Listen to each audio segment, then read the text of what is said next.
Welcome to news and views. నేను దీపిక. వివిధ వార్తాపత్రికల్లో వచ్చిన హెడ్లైన్స్ చూద్దాం. ముందుగా ఈనాడు ఎడిషన్ చూద్దాం. పదవులపై కదలిక. త్వరలోనే పీసీసీ కార్యవర్గాన్ని ప్రకటించనున్న అధిష్టానం. కేసీ వేణుగోపాల్తో సీఎం పీసీసీ అధ్యక్షుడి చర్చలు. మంత్రివర్గ విస్తరణపైన సమాలోచనలు. నేడు మరోసారి భేటీ. కాంగ్రెస్ కమిటీ రాష్ట్ర కార్యవర్గానికి తుది రూపు ఇస్తున్నారు. అతి త్వరలోనే కాంగ్రెస్ అధిష్టానం జాబితా ప్రకటించనుందని తాజా సమాచారం. పీసీసీ కార్యవర్గంతో పాటు రాష్ట్ర మంత్రివర్గ విస్తరణపై ఏఐసీసీ సంస్థాగత వ్యవహారాల ప్రధాన కార్యదర్శి కేసీ వేణుగోపాల్తో సీఎం రేవంత్ రెడ్డి, పీసీసీ అధ్యక్షుడు మహేష్ కుమార్ గౌడ్ ఆదివారం రాత్రి చర్చలు జరిపారు. పీసీసీ కార్యవర్గం ఖరారులో ఇప్పటికే తీవ్ర జాప్యం జరిగిందని వారు అధిష్టానం దృష్టికి తీసుకెళ్లినట్టు సమాచారం. మంత్రివర్గ విస్తరణ, పార్టీ పదవులు ఆశిస్తున్న ముఖ్య నేతల గురించి చర్చించినట్లు కాంగ్రెస్ వర్గాలు చెబుతున్నాయి. మంత్రివర్గ విస్తరణ చేపడితే ఏ సామాజిక వర్గాలకు పదవులు ఇవ్వాలనే అంశాన్ని సీఎం అధిష్టానం దృష్టికి తీసుకెళ్లారు. తిరుగు ప్రయాణం విరమించుకుని ఢిల్లీలోనే 2 రోజుల పర్యటన నిమిత్తం ఢిల్లీకి వచ్చిన ముఖ్యమంత్రి రేవంత్ రెడ్డి శనివారం నీతి ఆయోగ్ పాలక మండలి సమావేశానికి హాజరై అనంతరం ప్రధాని మోడీ, కేంద్ర భారీ పరిశ్రమల శాఖ మంత్రిని కలిశారు. ఆదివారం రాత్రి వరకు ఢిల్లీలోని అధికార నివాసంలోనే ఉన్నారు. రాష్ట్రానికి చెందిన పార్టీ ఎంపీలతో ఇష్టాగోషిగా సమావేశమయ్యారు. ఆదివారం రాత్రి 8 గంటలకు హైదరాబాద్ కు తిరిగి వెళ్లాల్సి ఉండగా ఆ తర్వాత కేసీ వేణుగోపాల్ అపాయింట్మెంట్ ఖరారవడంతో రాత్రి 9:30 బయలుదేరనున్నారు. కానీ సమావేశం ముగిసిన తర్వాత హైదరాబాద్ ప్రయాణాన్ని విరమించుకుని ఢిల్లీలోనే ఉండిపోయారు. ఇక మరో న్యూస్. ఉత్తమ పాలనా విధానాలతోనే వికసిత్ భారత్, ఆ దిశగా కృషి చేయండి. కులగణనతో వృద్ధి పథకంలోకి బడుగులు. ఎన్డీఏ సీఎంల సమావేశంలో మోడీ, ప్రధాని నేతృత్వాన్ని కొనియాడిన ముఖ్యమంత్రులు. దేశంలో ఎన్డీఏ కూటమి పాలిత రాష్ట్రాలు ఉత్తమ పాలన విధానాలను ఆచరించి వికసిత భారత్ లక్ష్యాలు సాకారమయ్యేందుకు దోహదపడాలని ప్రధాని నరేంద్ర మోడీ పిలుపునిచ్చారు. ఆదివారం ఢిల్లీలో నిర్వహించిన ఎన్డీఏ పక్షాలు, సీఎంలు, డిప్యూటీ సీఎంల సమావేశంలో ఆయన ప్రసంగించారు. మరో న్యూస్. మిస్ ఇంగ్లాండ్ ఆరోపణల్లో వాస్తవమెంత? ఇతర పోటీదారులతో మాట్లాడిన 3 మహిళా ఐపీఎస్లు. భద్రతపై వారి అభిప్రాయాల వీడియో చిత్రీకరణ. మరో న్యూస్. ఢిల్లీని ముంచెత్తిన వాన, నీట మునిగిన లోతట్టు ప్రాంతాలు, 180కి పైగా విమానాలపై ప్రభావం. ఇవి ఈనాడు ఎడిషన్ యొక్క హెడ్లైన్స్. ఆంధ్రజ్యోతి ఎడిషన్ యొక్క హెడ్లైన్స్ చూద్దాం.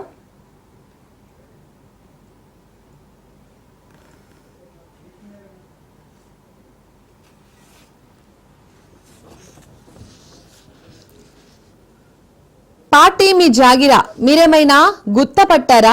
అక్కకు హక్కులు లేవా? కవితకు మద్దతుగా సోషల్ మీడియాలో ఆమె సన్నిహితుల పోస్టులు. కేటీఆర్ ను టార్గెట్ చేస్తూ విమర్శనాస్త్రాలు. కుట్రలపై ఎందుకు స్పందించలేదని ప్రశ్నలు. ఫుల్ స్టాండ్ విత్ కవితక్క పేరుతో సర్క్యులేట్. చివరన జై తెలంగాణ, జై కేసీఆర్ నినాదం. 2 రోజులైనా కేసీఆర్ నుంచి రాని పిలుపు.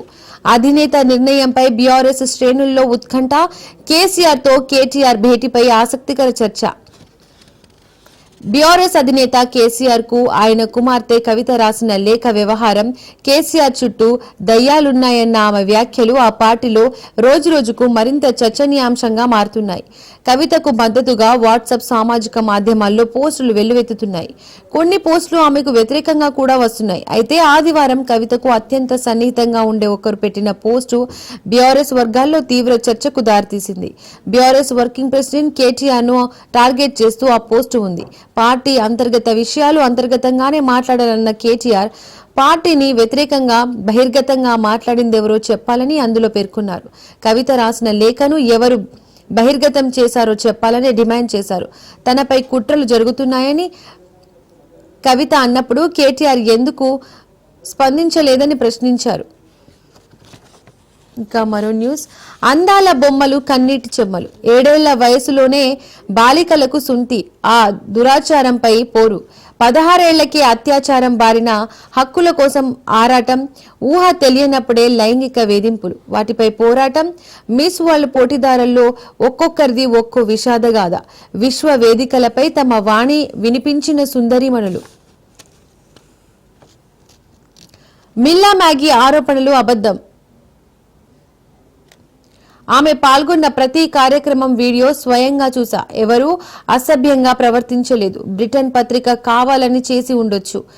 మిస్ ఇంగ్లాండ్ వివాదంపై జయేష్ రంజన్ పోటీదారుల నుండి అభిప్రాయాల సేకరణ. మరో న్యూస్. 4వ అతిపెద్ద ఆర్థిక వ్యవస్థగా భారత్, జపాన్ను అధిగమించాం. మన జీడీపీ 356 లక్షల కోట్లు. ఇదే వేగంతో వెళ్తే 3 ఏళ్లలో 3వ స్థానాన్ని కైవసం చేసుకుంటాం. నీతి ఆయోగ్ సీఈఓ సుబ్రహ్మణ్యం వెల్లడి. గత 10 ఏళ్లలో భారత తలసరి ఆదాయం రెట్టింపైందని ఐఎంఎఫ్ వెల్లడి. మరో న్యూస్. టీపీసీసీకి 4 వర్కింగ్ ప్రెసిడెంట్లు. త్వరలో పీసీసీ కొత్త కార్యవర్గం. వారంలో మంత్రివర్గ విస్తరణ. కేబినెట్ లో కొత్తగా 5గురికి అవకాశం. ప్రస్తుత మంత్రుల్లో ఒకరిద్దరికి స్థానచలనం. కేసీ వేణుగోపాల్తో గంటకు పైగా సీఎం పీసీసీ చీఫ్ భేటీ. నేడు రాహుల్, రేపు ఖర్గేతో రేవంత్ భేటీ. మహేష్ కుమార్ గౌడ్ సమావేశం. బీఆర్ఎస్ లో పంచాయతీపై ఆరా, కవిత లేఖపైన చర్చ.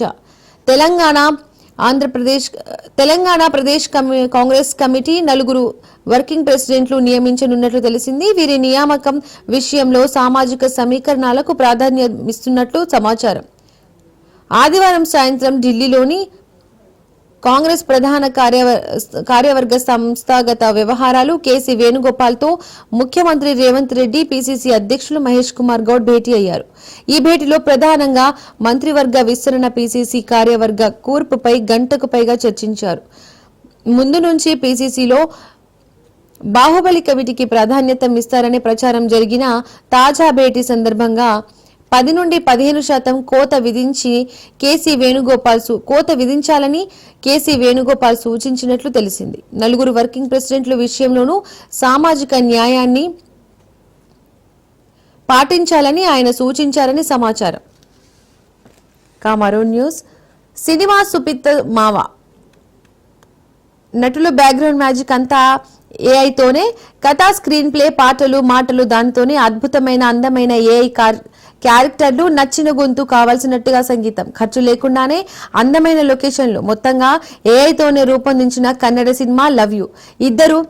కేవలం ఇద్దరు కూర్చొని 10 లక్షలతో పూర్తి. ఏఐతో China cinema. Pirate Queen cinema ఇండస్ట్రీకి ఇది వరమా శాపమా? సినిమా అంటే 24 కళల సమూహారం. దర్శకత్వం, నటీమణుల నుండి లైట్ బాయ్ వరకు, ఎడిటింగ్ నుండి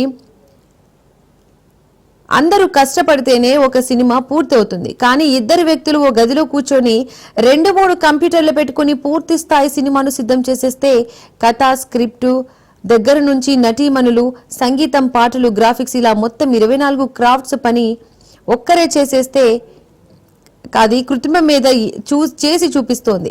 సినిమా చూపిస్తోంది. కంప్యూటర్ ముందు కూర్చొని తన సూచనలు చేస్తే చాలు, మనకి ఎలాంటి సినిమా కావాలో అలాంటి సినిమా ఏఐ చేసి చూపిస్తుంది. ఏఐ సహకారంతోనే సినిమా తీసినట్టుగా తెలుస్తోంది. మరో న్యూస్. Green field road. ప్రస్తుత రోడ్డుకు ప్రత్యామ్నాయంగా 3 ప్రతిపాదనలు. ఆర్ఆర్ఆర్ అవతల నుంచి మంచిర్యాల వరకు నిర్మాణం. షామీర్పేట వరకు రేడియల్ రోడ్డు నిర్మించేలా ప్రణాళిక. పీపీపీ విధానంలో నిర్మితమైన ప్రస్తుత హెచ్కేఆర్ రోడ్డు ఆ కాంట్రాక్టు సంస్థతో చర్చించే ఆలోచనలో ప్రభుత్వం. త్వరలో నిర్ణయం. కేంద్ర ప్రభుత్వానికి నివేదిక. హైదరాబాద్ నుంచి మంచిర్యాల వరకు ఉన్న హైదరాబాద్ కరీంనగర్ రామగుండం రహదారి కి ప్రత్యామ్నాయంగా గ్రీన్ ఫీల్డ్ రోడ్డు నిర్మించాలని ప్రభుత్వం యోచిస్తోంది. ఈ మేరకు రాజీవ్ రహదారిగా పిలిచే ప్రస్తుత రోడ్డుకు ప్రత్యామ్నాయంగా 2 వైపులా కలిసి 3 ప్రతిపాదనలు సిద్ధమయ్యాయి. ప్రస్తుత రోడ్డు హైదరాబాద్ నగరంలోని జూబ్లీ బస్ స్టేషన్ వరకు ప్రారంభమవుతోంది. ఔటర్ రింగ్ రోడ్డు దగ్గర 17న ఎగ్జిట్ వద్ద నుంచి 4 వరుసలతో ఉంది. మరో న్యూస్. డ్రోన్ దీదీలు. ఎరుపులు, పురుగు మందులతో డ్రోన్లతో పిచికారి చేస్తూ సంగారెడ్డి మహిళల ఉపాధి. నమో డ్రోన్ దీదీ పథకం కింద శిక్షణ. డ్రోన్ ధర 10 లక్షలు. 80% సబ్సిడీ. ఎకరా 8 నిమిషాల్లోనే పిచికారి. గంటకు అద్దె 500. లాభదాయకమన్న మహిళలు. మన్ కీ బాత్ లో ప్రధాని మోడీ ప్రస్తావన. ఇవి ఆంధ్రజ్యోతి ఎడిషన్ యొక్క హెడ్లైన్స్. సాక్షి ఎడిషన్ చూద్దాం.